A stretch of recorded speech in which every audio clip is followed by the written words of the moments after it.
ஒரு காட்டில் விலங்குகள் வாழ்ந்துட்டு வந்தாங்க. கிடைக்கிற வேலையை செஞ்சுட்டு அதில் வர்ற வருமானத்தை வச்சு சாப்பிட்டு இருந்தாங்க. அந்த சமயத்தில் திடீர்னு பஞ்சகாலம் வந்தது. என்ன நோவா, ரொம்ப பசிக்குதுன்ட்டு வந்தா கடையில ஒன்னத்தையும் காணோம். பசி வேற தாங்க முடியல.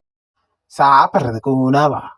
இங்கேயே பஞ்சா தலை விரிச்சு அடிக்கிட்டு இருக்கு. தண்ணி கூட இல்லாம எல்லாம் கஷ்டப்பட்டுக்கிட்டு இருக்கோம். சாப்பிட்றதுக்கு உணவு வேணுமாம்ல? உணவு வா. என்னாச்சு மௌலிக்கு? காலை எத்தனை மாதிரி பண்ணிட்டு இருக்கா? கேட்டா காலு வலின்னு சொல்லுவா. நமக்கு எதுக்கு?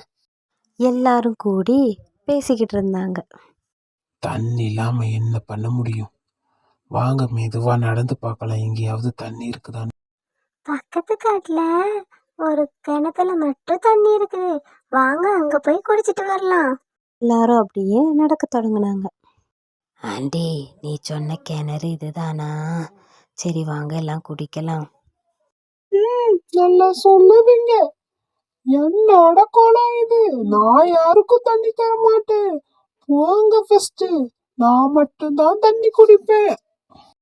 ஆண்டி, உன்னை போய் நம்பி வந்த மாதிரி நல்லா தண்ணி குடிச்சோம்ப்பா. எதையும் கரெக்டா பார்த்து சொல்ல மாட்டேன் நீ. வர்ற வழியில ஒரு மந்திர பானையை பார்த்தாங்க. அது நிறைய தண்ணி இருந்தது. அவங்க தாகத்தெல்லாம் தீர்த்துக்கிட்டாங்க. குடிச்சாலுமே தண்ணி தீரவே இல்லை. அப்படியே தண்ணி வந்துக்கிட்டே இருந்தது. அதனால எல்லாம் சந்தோஷமாயிட்டாங்க. அப்பாதான், இப்பதான் நிம்மதியா இருக்குது. தண்ணி குடிச்ச உடனேதான் உகிதே வந்ததுக்குது. ரொம்ப நன்றி ஆண்டி. நீ சொன்னனாலதான் இந்த வழி வந்தோம், இல்லைன்னா இதுவும் கதைச்சிருக்காது. என்னடா இது, இவங்க வந்துட்டு போன உடனே கிணறுல கொஞ்சம் கூட தண்ணி இல்லையே. சரி வா, இந்த பக்கமா நடந்து போய் பார்க்கலாம்.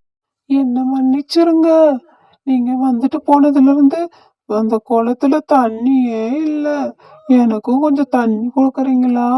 ரொம்ப பசிக்குது. பண்ண மாதிரி நாங்க இல்ல, தண்ணிய குடிச்சிட்டு போ. இனிமேலாவது யாராவது வந்தா எல்லாத்துக்கும் பகிர்ந்து கொடுக்க வழிய பாரு. ஆளு மூஞ்சியும் ஆள் இவ்வளவுண்டு இருக்கிறதே தவிர அறிவு வளரவே இல்லை. போய் குடி. கரடியும் தண்ணி குடிச்சிட்டு ரொம்ப சந்தோஷமா போச்சு. பகிர்ந்து உண்வோம், சந்தோஷமாக வாழ்வோம்.